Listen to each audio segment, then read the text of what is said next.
Sexta-feira, feriado, mas nós estamos aqui no Ao Vivo. Eu sou Esperança Macarena, do Pílulas de Espiritualidade. Deixa a turma entrar. Hoje vai ter muita gente off, né? Porque é feriado, muita gente foi viajar.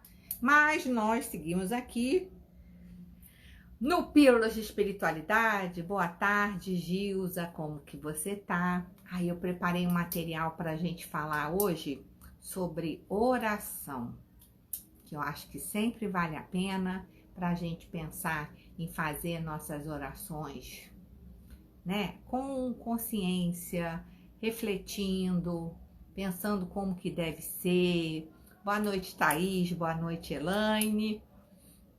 Deixar a turma entrar para a gente começar o nosso bate-papo de hoje, que eu tenho certeza que vai ser muito produtivo para a gente refletir como anda o nosso bate-papo com Deus, né? O que a gente está fazendo aí nas nossas orações, se estamos no caminho certo ou não. Aí separei aqui um texto bem bacana desse querido que é o Bezerra de Menezes, que é um médico, né? Que já encarnou aqui no Brasil, já encarnou várias vezes. E ele tem um texto, para quem tem esse livro aqui, que ele é lindíssimo, chama Recados do Coração, de Bezerra de Menezes, né? Na página 30, ele fala sobre cura espiritual. Ale, que delícia que você entrou hoje. Agora, olha que bonito o que o querido Bezerra de Menezes fala com a gente. Ele fala assim: toda cura espiritual é um processo de captação e assimilação das forças divinas que emanam do coração misericordioso de nosso Senhor. E aí, a gente sempre lembra que o Pílulas de Espiritualidade não quer que as pessoas sejam livres para ter a religião que elas têm. Então, o que eu chamo de Nosso Senhor, o que eu chamo de Deus, pode ser poder divino, pode ser a força maior, o nome que você quiser dar, o nome com o qual você se identifica. O que é importante da gente ter? A gente saber que existe uma força muito maior que a nossa, um Deus que cuida da gente, que normalmente a gente usa essa palavra Deus, porque acho que Deus é uma coisa que todas as religiões entendem, né? E quando a gente capta e assimila essas forças divinas do nosso Senhor, de modo que a nossa mente seja tomada, né?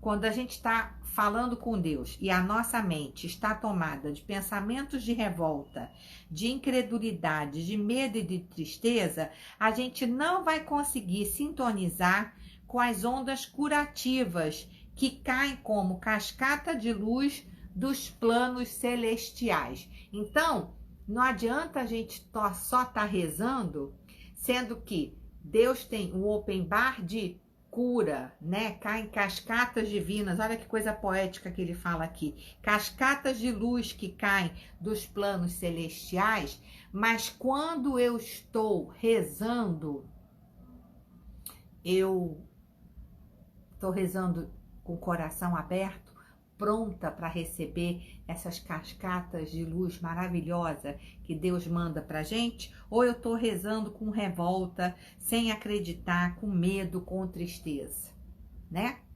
É isso que a gente tem que se perguntar. Vânia, nossa assistente maravilhosa, chegou aí hoje. Jane, tudo bem? Luciene. Essa asa delta aqui que tem embaixo, dá para convidar as pessoas.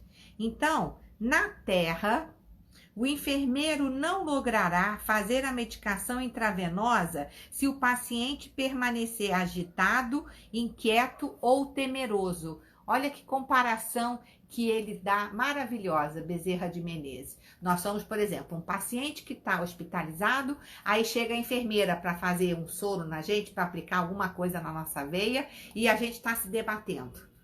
Como é que essa enfermeira vai conseguir aplicar o remédio na nossa veia se a gente não está quieto e calmo para receber essa medicação? Então, sem a cooperação ativa do enfermo, nenhum tratamento alcançará o êxito esperado. Olha que analogia boa, né? Tô num hospital, preciso tomar um remédio na veia. Aí chega a enfermeira e eu tô agitada. Ah, não, eu tenho medo, isso não vai dar certo. Como é que a enfermeira vai conseguir colocar a injeção na minha veia direitinho? Então, a gente tem que estar cooperando. Quando a gente quer receber as bênçãos de Deus, esse open bar de bênçãos que eles estão mandando para a gente o tempo todo, a gente tem que estar num estado de calma, de consciência, de tranquilidade, de conexão, para que o tratamento possa acontecer. Não faz todo sentido? Então, sem a cooperação ativa do enfermo, nenhum tratamento alcançará o êxito esperado. Da mesma forma, a cura espiritual exige a cooperação ativa do enfermo, através da oração, da serenidade, do otimismo, da irrestrita confiança em Deus. Então, olha que coisa interessante. Muitas vezes as pessoas falam assim comigo: ah, mas Esperança, eu rezo, mas Deus não me escuta. Hoje nós vamos conversar sobre isso. Por que que você acha que Deus não te escuta? Como é que tá essa sua reza, essa sua oração, essa sua prece? A gente tem que estar receptivo. A gente tem que estar calmo, tranquilo, confiante, acreditando que aquilo vai acontecer. E aí, hoje eu estava assistindo um vídeo do Haroldo Dutra, maravilhoso, que eu adoro muito, e ele estava falando sobre a oração sonrisal. O que seria essa oração sonrisal? É assim: você não consulta Deus, não consulta nada, você toma suas decisões, toca lá o seu barco e faz o que você acha que tem que fazer. Aí o negócio dá ruim. Aí você faz o quê? Pai nosso que está no céu, santificado seja o nosso. Pelo amor de Deus, Deus me acode. Quando você já está lá, metida no buraco, enrascada, porque você saiu se precipitando, fazendo tudo que você queria fazer. E aí você faz a oração sonrisal. O que seria a oração sonrisal? A gente se entupiu de comer, tá com indigestão, e aí toma um sonrisal. Quando o certo era, antes de se entupir de comer, você tivesse tido um pouco de medida, tivesse refletido no que você estava escolhendo. Então, o que que o Haroldo fala? Que a gente tem que parar com isso de pedir ajuda e da oração sorrisal depois que a gente fez a cagada, porque falando de verdade é isso que a gente tem que falar. Então você foi lá, se embolou numa história, tomou uma série de atitudes, o negócio deu ruim, aí você começa: Pai nosso que está em céu, santificado seja o nosso nome, pelo amor de Deus me ajuda, pelo amor de Deus me tira daqui, pelo amor de Deus. E aí ele dá o exemplo do Mestre Jesus, estando aqui encarnado há 2000 anos atrás. Toda hora no Evangelho a gente vai ver que a primeira coisa que o Mestre Jesus faz é se recolher e ir para as montanhas para rezar. Ele mesmo, que era o cara, que já era banda larga com o Pai, né? Jesus e Deus ali, banda larga.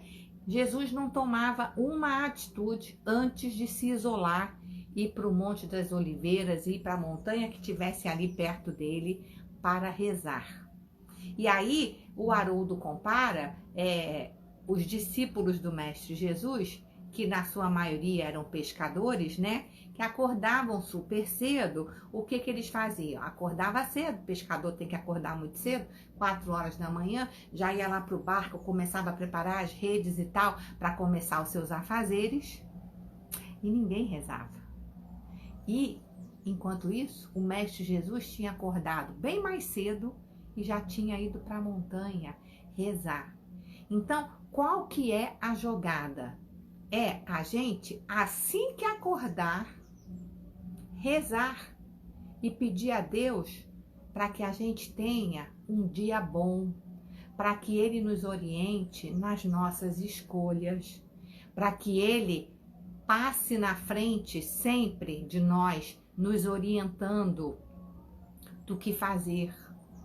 Em vez da gente fazer as escolhas primeiro e depois pedir ajuda porque fez besteira, que a gente peça para Ele: Nosso Senhor Jesus Cristo, me ajuda. Nossa Senhora, seja lá para quem você reza, Buda, o nome que você quiser dar, o poder supremo, o poder superior, Shiva, você pede antes, assim que seu dia começa. Você primeiro louva o Mestre Jesus, o Deus, você louva, você agradece e depois você pede.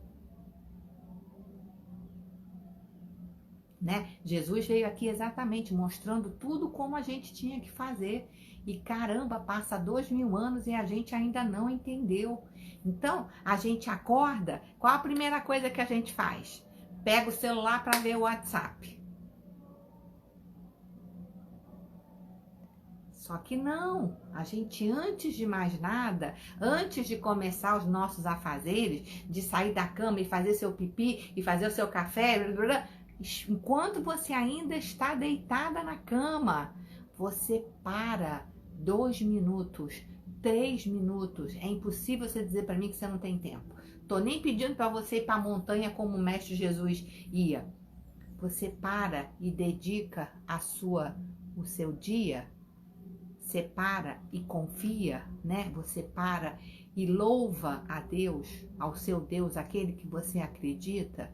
Entrega a sua vida a Ele, que você entenda qual é o seu propósito, que você tenha um dia abençoado, que tudo dê certo, que as respostas do que você está procurando você receba, que aquela dúvida que você tem, como é que você tem que fazer, e entrega. Muitas vezes nós somos tão orgulhosos de achar que daqui da nossa visão tão limitadinha, né, seres humanos ainda assim tão primitivos, que a gente sabe qual é a boa. E a gente não entrega para que Deus tome conta e que nos mostre e que nos apresente alternativas que muitas vezes a gente sequer para pensar. Porque a gente quer o quê? Na precipitação, na correria, nos afazeres, como os discípulos, que a gente já ia correndo lá para o barco para esticar as esteiras, etc. e tal, para poder começar o seu dia de trabalho sem nem parar para rezar antes. Deixa eu ver o que a Lê falou aqui. Verdade, é confiar que sempre o que a gente vive é o melhor. Ele nos escuta sempre. Eu prefiro que seja do jeito dele, não do meu. Essa é a verdadeira entrega, Ale. Quando a gente consegue estar assim, cara, as coisas fluem muito melhor, né? Primeiro agradeça, não precisamos nem pedir nada, porque ele conhece o nosso íntimo e sabe o que é melhor. Ó, tem um texto aí às 5h30 da manhã que a Thaís está falando. Então, gente, primeira coisa que a gente faz é acordar e rezar antes de mais nada, antes de pegar no celular, antes de pegar no WhatsApp. É entregar esse seu dia a Deus, louvar a Deus, agradecer. E o que a gente tem que pedir é que a gente tenha força para passar pelas nossas provas, que a gente peça qualidades morais para passar pelo que a gente tem que passar, que a gente tenha firmeza para enfrentar os nossos obstáculos, né? A gente tem que ter esse tipo de atitude, porque é isso que Jesus fazia quando estava encarnado aqui, né? A gente não tem que fazer nada diferente do que o Mestre Jesus fazia quando estava encarnado aqui. E aí eu separei algumas coisas aqui para falar com vocês, para eu não esquecer, né? Tem uma parte muito bonita também, que fala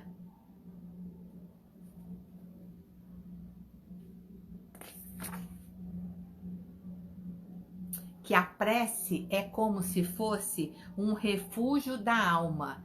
E a Thaís colocou aqui que a oração é o nosso escudo. Exatamente. E aí tem a história daquele alpinista, que era um alpinista ateu, que estava lá escalando a sua montanha, né? Lá pelas tantas, Ele era ateu, ele não acreditava em nada. As cordas lá dão um problema e ele despenca no meio de uma nevada, fica preso por uma corda só. E mesmo sendo ateu, ele começa: Deus, me ajuda, como é que eu faço? Me tira daqui, me tira daqui. Aí, beleza. Aí, Deus escuta aquela oração e ele fala assim: você confia em mim? Você acredita em mim? Corta a corda. E aí, o alpinista não consegue cortar a corda. E aí o alpinista é descoberto no dia seguinte, congelado, e ele estava só a 2 metros do chão. Como estava tudo nevando, ele não conseguia ver. Se ele tivesse cortado a corda, ele ia cair na neve, ia continuar andando. Mas ele não acreditava em Deus. Deus fala: corta a corda. Ele não acredita, ele não corta a corda e ele morre congelado. Então, quantas vezes Deus está querendo soprar para a gente o que a gente tem que fazer e a gente não fica com medo, a gente não confia, a gente não entrega e a gente não segue o que Ele diz para a gente fazer. Todo mundo tem isso. Todo mundo tem. E a gente tem a prepotência, mas é que do meu jeito vai ser melhor. É que eu sei mais. E aí a gente fica dando murro em ponta de faca, aí a gente fica com aquele pretexto de que, não, é karma, minha vida é muito karma, meu marido é um karma, meu trabalho é um karma, tudo é um karma, e não as escolhas erradas e equivocadas que a gente fez. Por quê? Porque a gente não está entregando a nossa vida verdadeiramente ao Pai, né? Muitas vezes a gente não enxerga, a gente tá que nem o alpinista, né? Que não tá querendo enxergar o que tá ali na nossa cara, né? E aí, o que a gente tem que entender também, que quando a gente reza, a gente tem que, quando a gente for pedir, a gente tem que saber pedir sempre com um senso de justiça. O que seria isso? Rezar com um senso de justiça. O Juan Pablo, meu filho, sempre pediu para eu rezar por ele nas provas, né? O Juan Pablo falava assim: mãe, vou ter prova agora, vou entrar na prova de cálculo, falta 1 hora, reza por mim. Aí eu falava: eu rezo, filho, mas você tem que rezar também. Não, mãe, mas reza você que a sua oração é mais forte. Porque a gente que gosta de espiritualidade, que estuda, que está sempre trabalhando com isso, as outras pessoas acham que a nossa oração é mais forte. Não tem nada disso. O que a gente tem é que a gente tem o hábito constante de rezar. Mas eu não sei vocês, mas para mim, muita gente pede oração. Aí eu rezo. Só que eu nunca rezei pedindo para o Juan que ele tivesse uma nota boa na prova de cálculo, que ele passasse na matéria, que ele passasse no vestibular. O que eu sempre rezei? Que ele faça a prova do melhor jeito possível, que ele não tenha nenhum apagão. Você sabe que muitas vezes a gente estuda pra caramba, mas chega na hora, dá uma panicada e não performa como deveria. E eu sempre pedia que ele fizesse a melhor prova possível dentro do que ele estudou.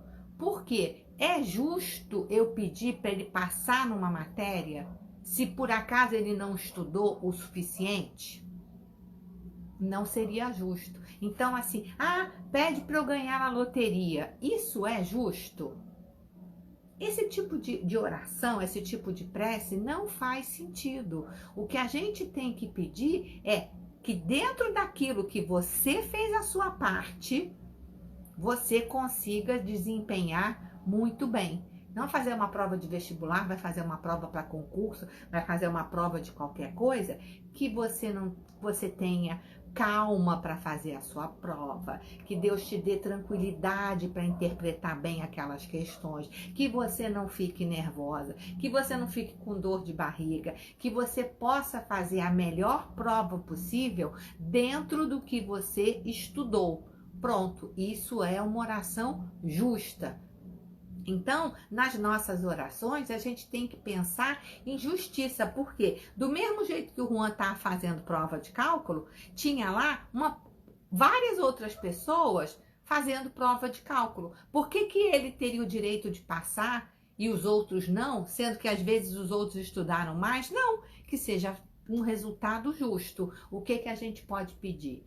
Que os nossos queridos, os nossos amores, como bem disse Thaís, uma oração de uma mãe arromba as portas do céu, e sim é válido a gente rezar pelos nossos amigos, por quem a gente ama, por um filho, com certeza é, mas a gente sempre tem que fazer orações que tenham justiça. Esse é um critério muito importante, que seja justo. A gente não pode pedir para passar a mão na cabeça.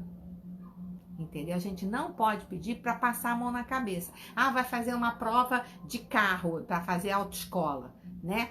Que se ele tiver nas suas condições, ele consiga passar. Mas não assim, ah, tomara que ele passe. Vai que o garoto não está pronto, tira a carteira e sai dirigindo e atropela uma pessoa porque ainda não está pronto para dirigir. Onde que está a justiça?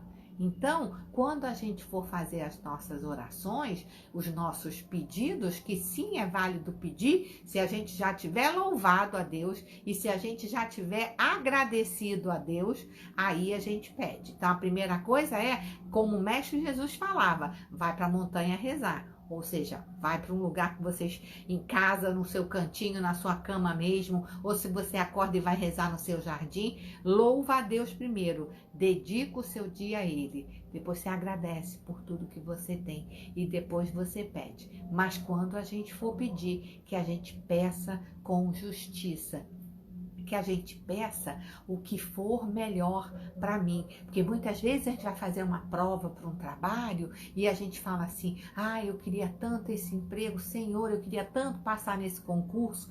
Quem disse que essa prova de trabalho, esse concurso, esse vestibular é o melhor para você? A gente, com a nossa visão limitada, às vezes acha que é, mas às vezes o caminho nosso não é aquele. Então a gente tem que pedir para que o melhor para a gente aconteça e confiar, como aquele alpinista não confiou, que era só cortar a corda, que ele estava a 2 metros do chão para chegar no chão firme, e ele não acreditou e acabou morrendo ali, né, pendurado numa corda, estando a um pulinho do chão, né? E a gente tem que criar essa intimidade para depois pedir.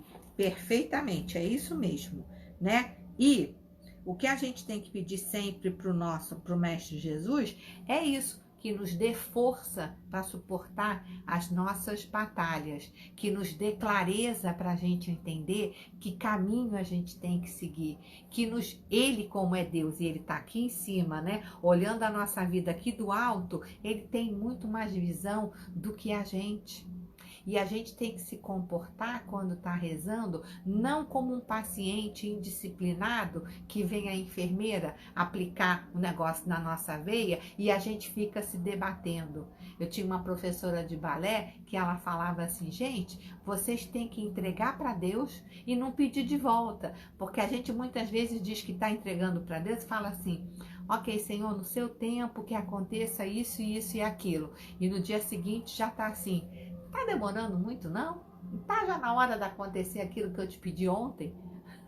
Então a gente entrega para Deus e quer pegar de volta. As coisas têm um tempo e muitas vezes a gente tem muita impaciência dentro da gente. Somos todos ainda muito imediatistas, né? A gente quer a transformação para amanhã. A gente quer que a coisa aconteça rápido, que aconteça logo, no meu tempo. E não é assim, né? E aí, algumas perguntas que muitas vezes as pessoas se fazem.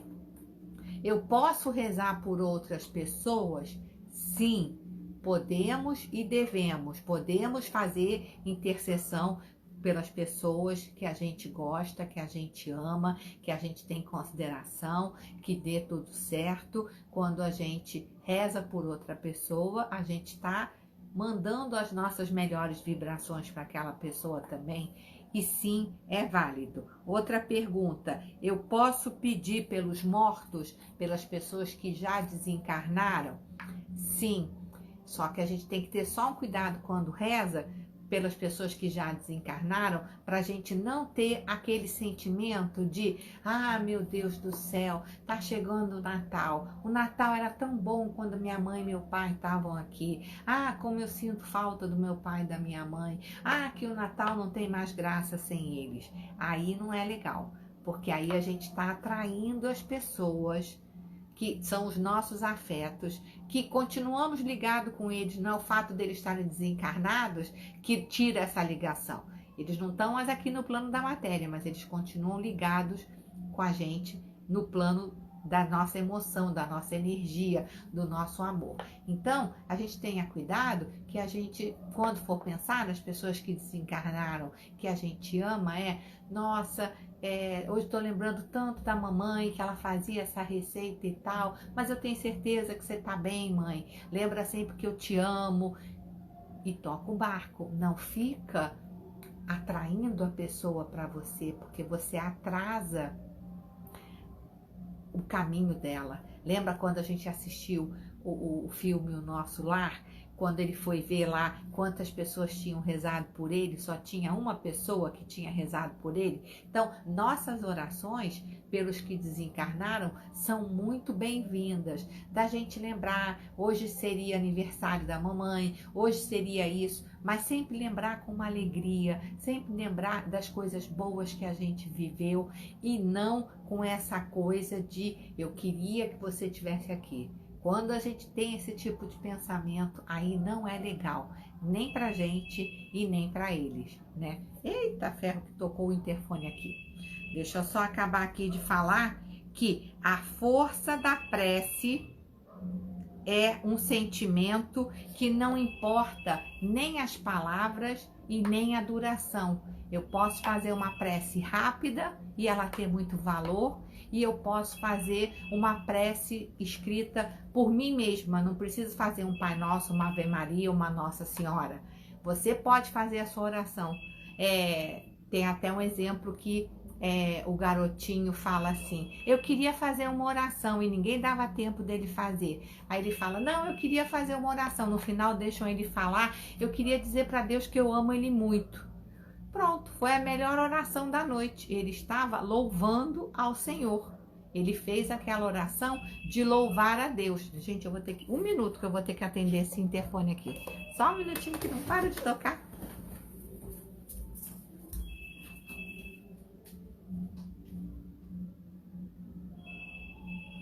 Oi. Manda aqui no...